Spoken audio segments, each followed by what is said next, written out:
Dear students, अब हम करने जा रहे हैं जी क्लास 11th स्टैटिस्टिक्स का chapter 11th measures of dispersion TR Jain question number 9th।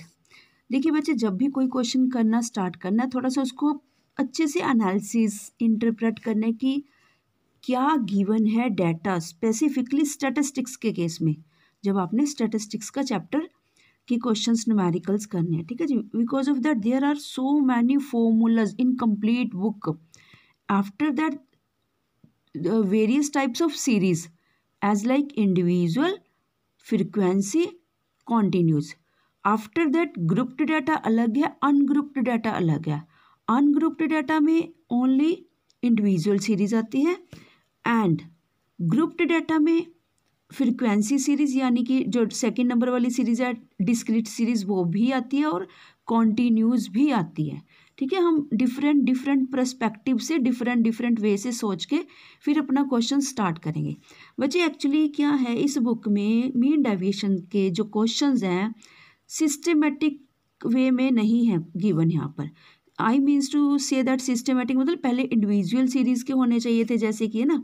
क्यों नहीं है? क्योंकि अच्छी बात है, यहाँ पर एक प्लस पॉइंट है सो दैट कि स्टूडेंट्स को भी बाइफरकेट कैटेगराइज करना आ जाए कि क्वेश्चन इंडिविजुअल के कौन से, क्योंकि सबसे फर्स्ट स्टेप यही है ये डिस्पर्शन के चैप्टर में कि स्टूडेंट्स को पता होना चाहिए कि सीरीज कौन सी गिवन है। उसी के अकॉर्डिंग बच्चे फिर हम अपना फार्मूला रेडी करते हैं। आफ्टर दैट ये देखने के बाद फिर हम क्या देखते हैं कि क्वेश्चन को मीन डेविएशन को फ्रॉम मीन कैलकुलेट करना है, मीडियन करना है या फिर मोड करना है। उसके बाद फिर हम अपना स्टेप्स स्टार्ट करते हैं चलने। देखिए ये इंडिविजुअल सीरीज का क्वेश्चन है। 6th क्वेश्चन कॉन्टिन्यूस का था, 7th भी कॉन्टिन्यूस सीरीज का था, 8th भी कॉन्टिन्यूस का था, है ना। देखने से देखिए पता लग रहा है ना साइज ये कॉन्टिन्यूस की है। 6th डिस्क्रीट का था। कॉन्टिन्यूस में तो क्लास इंटरवल्स एकदम से नजर आ जाएंगे, ठीक है। 6th बचे डिस्क्रीट का था, सेकेंड सीरीज जो होती है। 9th एंड 10th क्वेश्चन दोनों आपके इंडिविजुअल सीरीज के। अब हम 9th करने जा रहे हैं, सो काइंडली ध्यान से देखना। और क्या हमसे क्वेश्चनिंग क्या की गई है, calculate mean deviation and it's coefficient using median of data. देखो जस्ट एक स्मॉल सा सेंटेंस है पर इसी से हमारे क्वेश्चन की स्टार्टिंग होनी है, जो कि एंडिंग में दिया हुआ है। इसी से हमारा बेस बनने वाला है, ठीक है। इंडिविजुअल सीरीज का क्वेश्चन है, मीडियन से डाटा फाइंड आउट करना है। मीडियन से मतलब mean deviation and it's coefficient find out करना है। लिखना कैसे होता है बच्चे, इस टाइप में, ठीक है। CMD मत लिखना, ये अच्छा नहीं लगता लिखा हुआ, ठीक है। इसकी जगह आप क्या लिखो, वो क्या अच्छा लगता है जी, ये इस वे में। CMD मत लिखना, कोफिशिएंट ऑफ MDM ये तो ठीक लगता है, मीन डेविएशन ऑफ मीडियन, ठीक है जी, ये ठीक है। चले अब हम बच्चे अपना क्वेश्चन नंबर 9 स्टार्ट करते हैं। देखिए ध्यान से, सिंपल सा है पर इसमें थोड़ा सा क्या देखना होता है। जो सबसे फर्स्ट बच्चे बात है, ओड एंड इवन नंबर देखने होते हैं एक तो, और सेकंड आपको पता है इंडिविजुअल सीरीज का जो सबसे फर्स्ट रूल है, अरेंज द डाटा। जो सीरीज गिवन है बच्चे, सम ऑफ द टाइम्स क्या होता है, जो गिवन सीरीज है वो अरेंज्ड ही होती है पर कई बार नहीं होती। तो हमने बहुत अच्छे से ध्यान से देखना है, उसको अरेंज कर लेना है सबसे फर्स्ट स्टेप। देखिए ऊपर आप ऐसे लिखोगे, calculate mean deviation from median, ठीक है जी, इंडिविजुअल सीरीज। ये जितनी बार आप लिखते जाओगे ना, रिपीट करते जाओगे, अपने आप ही हैबिचुअल हो जाओगे। लर्न नहीं करना पड़ेगा, अपने आप की आपको हैबिट हो जाएगी। ये सब कुछ आप अपने आप ही आपके माइंड में आने लग जाएगा कि हाँ भाई ये तो इंडिविजुअल सीरीज है, ये वाला फॉर्मूला पुटअप करना है, ठीक है जी। चलिए, calculate mean deviation from median, individual series है, दिस इज द सीरीज।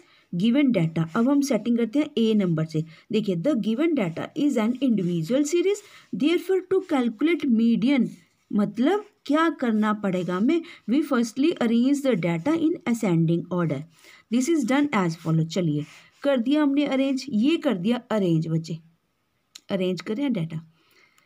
अब इस केस में जब इंडिविजुअल सीरीज होती है, हमने देखना था नंबर ऑफ यूनिट्स, ठीक है। कितने गिवन है, 10 है हमारा इवन नंबर। बच्चे स्पेसिफिकली ध्यान रखना बहुत अच्छे से, 10 है इवन नंबर।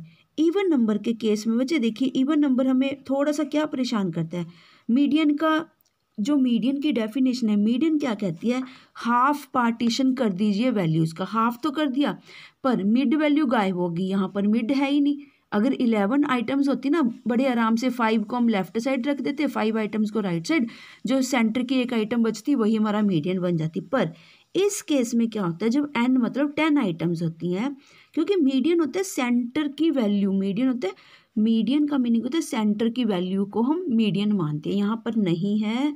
इवन नंबर के केसेस में बच्चे हम क्या करेंगे, फिफ्थ एंड सिक्स्थ, फिफ्थ और सिक्स्थ, अब आप कहोगे ये कहाँ से आया, नहीं बच्चे हम अपनी तरफ से नहीं लेते ये, बट वो थोड़ा सा रफली ना जजमेंट भी कर लेते होते हैं कि मेरा क्वेश्चन कहीं से ना गलत तो नहीं, मतलब top to bottom, bottom to top, इस वे में हम चलते जाते हैं। देखिए यहाँ से 4 आइटम्स लेफ्ट साइड रखी, 4 राइट साइड, तो ऑब्वियस बात है 2 आइटम्स की कन्फ्यूजन हो रही है।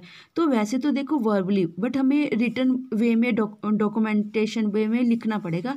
पर अगर हम अपने माइंड में देखें ना कि क्या 26 आ रहा है, देखिए 2 आइटम्स एग्जिस्ट कर रही हैं, ना हम 25 को मीडियन मान सकते हैं ना हम 27 को, पर थोड़ा सा जजमेंट कीजिए कि हम किसको मान सकते हैं, दोनों को प्लस करके अपॉन में 2 करके, इतना लेंथी करने की जरूरत नहीं, हमें खुद पता लग रहा है। देखिए 25 स्टेप्स चले हम, 27 स्टेप्स पर नहीं जाना हमने, इन दोनों का मिड पॉइंट अपने अभी देखिए 25 26, यानी कि 26 मेरा मीडियन आ रहा है, यही मीडियन हो जाएगा। पर इनको हमने स्टैटिस्टिकल टर्म्स में कैसे करना है, मतलब ठीक है मैथमेटिकल टर्म्स कह लीजिए, स्टैटिस्टिकल टर्म्स कह लीजिए, इस वे में इसका फॉर्मूला पुटअप करोगे बच्चे प्रॉपर, अदरवाइज मार्क्स नहीं मिलेंगे आपको। वेरी इजी वेरी सिंपल है, बस थोड़ा सा ट्रिक सी है। वो क्या ट्रिक है, देखिए size of n upon twoth t, ठीक है, आइटम प्लस जो आपने यहाँ लिखा है उसको +1 करके लिख देना है, ठीक है। इनको किसी को बहुत अच्छे से थॉरली नहीं निकालना, जस्ट फॉर्मूला दिखना चाहिए। फिर आप क्या करोगे, यहाँ से n/2 क्या आ गया, n10 था, 5th आइटम आ गई, नेक्स्ट में 6th पुटअप कर देना, कुछ नहीं जरूरत इसको कैलकुलेट करने की, कहीं आप पहले इसमें 5 फीड करोगे फिर एलसीएम निकालोगे, कितना लेंथी चला जाएगा। अंडरस्टूड है, हमने क्या कहा है कि जो यहाँ आइटम है उसका +1 करना है, कुछ और थोड़ी ना कहा। देखिए n/2 है, n/2 का +1, यानी कि एक स्टेप और चल लीजिए, वो वाली आइटम ली, दोनों आइटम्स ली, 5th आइटम देखिए size of 5th item, size of 6th item, दोनों आइटम्स, फिर दो ये बोथ ऑफ द आइटम्स कौन सी है बच्चे, अरेंज्ड करना मत भूल जाना, अगर अरेंज्ड ना किया ना, जरा सी देखो जरा सी गलती सारा क्वेश्चन खराब कर देगी हमारे, ठीक है। अरेंज ना किया, क्योंकि काफ़ी स्टूडेंट्स का मैं चेक करती हूँ बच्चे वो अरेंज नहीं करते, पूरा प्रोसेस कर देते हैं पर आंसर नहीं टैली होता, ठीक है, मतलब कि नियरेस्ट पहुंच जाते हैं, एग्जैक्टली जो आंसर आना चाहिए वो नहीं आता, क्योंकि इसका फर्स्ट रूल ही है arrange the data in case of individual series, ठीक है जी। चलिए 5th आइटम और 6th 1 2 3 4 अरेंज्ड डाटा में से 5th और 6th उठाएंगे हम, उनको ऐड ऑन करेंगे, एवरेज फाइंड आउट कर 26, so this is the value of the median. 26 हमारा क्या आ गया जी मीडियन। हमें किसके लिए चाहिए मीडियन, क्योंकि उन्होंने कहा है कि calculate mean deviation from the median.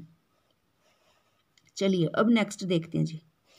अब हाँ जी स्टूडेंट्स देखिए ये लाइन बचा, आपकी मर्जी अगर लिखनी है लिख देना, अदरवाइज कोई नेसेसिटी नहीं है। 10 we calculate the deviations of values from 26, कहते हैं हमने डेविएशंस की जो वैल्यूज हैं 26 मीडियन मानकर फाइंड आउट करेंगे या कर दी, ठीक है जी। चलो करते हैं। अब बी नंबर पॉइंट, इसको भी मेंशन करना है, क्योंकि हमें पता है हमने कितनी टाइप्स का डाटा फाइंड आउट करना है। मीडियन पहले करना है, नंबर 1 काम खत्म हो गया। नंबर 2 अब हमने क्या फाइंड आउट करना है, मीन डेविएशन मीडियन से, बस ये नंबर 2 के बाद नंबर 3 उन्होंने क्या पूछा हुआ है हमसे, कोफिशिएंट, तो थर्ड वाली चीज़ को हम क्या नंबर दे देंगे बच्चे, सी नंबर, ठीक है। तो ध्यान रखना, बस इसी वे में चलते रहना, बहुत अच्छा लगेगा आपको। नहीं तो सारा ना ये लगेगा कि पता नहीं स्टार्टिंग से लेके एंडिंग तक एक पैराग्राफ के फॉर्म में क्या लिख दिया ना, कुछ समझ नहीं लगेगा। इससे थोड़ा सा कैटेगराइज हो जाएगा, नंबरिंग सी दे दोगे आप, बुलेट्स जैसे कंप्यूटर में होते हैं ना, कंप्यूटर बुलेट्स वगैरह यूज़ करते हैं, लिस्ट नंबर्स वगैरह यूज़ करते हैं उस वे में। चलिए देखिए यहाँ से बच्चे, यहाँ पर आप भी इसी वे में स्पेसिफिकली लिखोगे, ऐसे प्रॉपर वे में बढ़िया सा टेबल बनाओगे, ठीक है जी। x माइनस एम, एक्स ही लिखेंगे क्योंकि x ये डाटा उठा रहे हैं हम, माइनस एम मतलब मीडियन की value is equal to modulus dm, modulus close, ठीक है जी। डेविएशंस फ्रॉम, यहाँ क्या आ गया जी, डेविएशंस फ्रॉम मीडियन। यहाँ पर बच्चे फिर से आप ध्यान रखना है, यहाँ पर बेशक यहाँ लिख देना इग्नोर नेगेटिव साइंस, यहाँ आप लिख सकते हो, ठीक है। इससे आपको ना चीज़ें ऐसे लिखते रहोगे ना अपने आप ही, इग्नोर नेगेटिव साइन, मुझे ऐसे आप बारी बारी से लिखते रहोगे ना, अपने आप ही हर कंसेप्ट पक्का होता जाएगा अपने आप ही। देखिए ठीक है, यहाँ से क्या करेंगे 26, सबसे पहले क्या है, हम क्या करेंगे 11 माइनस 26, -15 आया तो माइनस को इग्नोर कर देंगे मॉडुलस के कारण, ठीक है। रीज़न ये है कि मॉडुलस के अंडर है ये पूरी स्टेटमेंट, इसलिए 16 माइनस 26 10। देखिए ठीक है बच्चे, आप ये कर ही लोगे, सिंपल सी चीज़ है ये तो, सभी को हम कैलकुलेट कर लेंगे। ऐसे ही कोई और स्टेटमेंट उठा लेते हैं, जैसे 35 minus 26 that is 9। 38 minus 26 is equal to 12। 40 minus 26 is equal to 14। 42 minus 26 is equal to 16। बिल्कुल ठीक है जी। अब कर देंगे सम अप। समीशन भी बोलते हैं, ऑटो सम भी बोलते हैं, समीशन, ऑटो सम, सिग्मा भी बोलते हैं इसको बच्चे, सिग्मा। ठीक है, चलिए अब ये क्या चीज़ आ गई हमारे पास, summation, summation of deviations from median. सिर्फ डेविएशंस लिए, कहीं मल्टीप्लिकेशन तो कुछ किया ही नहीं क्योंकि इंडिविजुअल सीरीज है। अब मीन डेविएशन हो गया जी फ्रॉम मीडियन। मीन डेविएशन हम कैसे निकालते हैं, अपॉन में n रख के। n कितना, टोटल नंबर ऑफ आइटम्स कितनी गिवन है, 10। ठीक है जी, जो डाटा गिवन है टोटल नंबर ऑफ 10 आइटम्स है, 94 upon 10। This is a median of, median from, mean deviation from median. Next चलते हैं जी, coefficient of mean deviation from median. पूरा ऐसे बोलेंगे हम, coefficient of mean deviation from median. जो हमारी यहाँ पर MDM आया है, कितना आया जी, ठीक है जी 9.4। बच्चे इस चीज़ को थोड़ा सा ध्यान से कैलकुलेट करना, क्योंकि जब भी डेसिमल आ जाए आप क्या करो, डेसिमल को, इसको आराम से प्यार से रिमूव कर दिया करो, नहीं तो कहीं मल्टीप्लिकेशन में कोई प्रॉब्लम ही ना हो जाए करते हुए। ठीक है, ऐसे करो, उसके बाद अगर कुछ कटिंग करोगे हो जाएगा, नहीं तो फिर इसको डेसिमल फ्रैक्शन में चेंज कर देना। बस जी, आपका यहीं पर ही क्वेश्चन कंप्लीट होता है। बस ये सभी क्वेश्चंस मैंने एक 11th नाम से, 11th इकोनॉमिक्स नाम से प्लेलिस्ट बना दी है। उसमें सभी क्वेश्चन सिस्टमेटिक वे से, पहले फर्स्ट फिर सेकंड थर्ड। ठीक है, आपने अगर कंबाइनली सभी क्वेश्चंस को सीक्वेंस वाइज देखना प्लेलिस्ट में जाकर। ठीक है, वीडियोस में तो देखिए टाइम के अकॉर्डिंग अपलोड होती हैं, कभी हम मैथ्स का भी कर देती हूँ, उसमें 9th क्लास मैथ्स का भी मैं अपलोड कर देती हूँ, और 11th क्लास अकाउंट्स का भी अपलोड कर देते हैं हम। ठीक है जी, और PPTs भी की सम ऑफ द टाइम्स मैं अपलोड कर देती हूँ जो वीडियोज़ होती हैं। पर जो प्लेलिस्ट बनाई जाती है बच्चे, वो स्पेसिफिकली सब्जेक्ट वाइज बनाई जाती है। जैसे स्पेसिफिक सब्जेक्ट टीचर अपना सब्जेक्ट लेने जाती है क्लास में, उसी वे में मैंने प्लेलिस्ट बनाई हुई है, नेम भी दिया हुआ है प्रॉपर उन प्लेलिस्ट का। ठीक है जी, आप वो प्लेलिस्ट ओपन करके 11th इकोनॉमिक्स की, उसमें सभी आपको प्रॉपर वे में सीक्वेंस में मिलेंगे सभी के सभी क्वेश्चंस। अभी तक बच्चा हमने कर लिए 9th क्वेश्चंस तक, 9th के 9th अपलोडेड है, 8th तक हो गया, 9th अब अपलोड हो जाएगा बस with in fraction of times. So kindly आप सभी, आप खुद भी देखिए बच्चे, औरों को भी मैक्सिमम टू मैक्सिमम ये इस चैनल के बारे में बताइए और शेयर करें। और अभी तक जिन्होंने हमारे चैनल को लाइक नहीं किया, सब्सक्राइब नहीं किया, काइंडली लाइक करें, सब्सक्राइब करें और मैक्सिमम टू मैक्सिमम शेयर करें। Thank you students.